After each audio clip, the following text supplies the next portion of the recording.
رات سونے سے قبل تمام دن کے افعال پر غور کرو، کامیاب رہو گے۔ نرم گفتاری اختیار کرو، کیونکہ نرم گفتاری سے تم لوگوں پر اچھا اثر ڈال سکتے ہو۔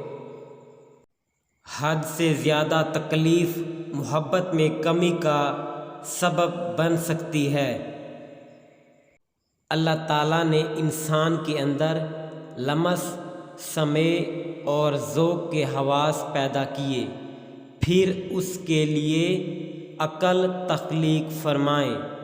وراء العقل ایک دوسرا مرحلہ بھی ہے جس میں اس کی دوسری آنکھ کھل جاتی ہے۔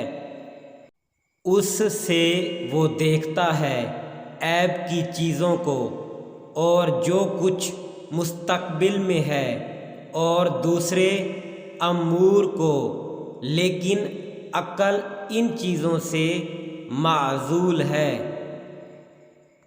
اکثر تاخیر نکاح میں سبب زنا بن جاتا ہے اور ان کا عذاب والدین پر ہوتا ہے۔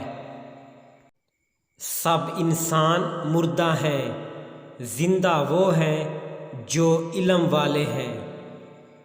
سب علم والے سوئے ہوئے ہیں، بیدار وہ ہیں جو عمل والے ہیں۔ روغن بلسان، اس آئل کا ایک قطرہ دودھ میں ڈال کر پی لیں، مردانہ طاقت بحال ہو جائے گی۔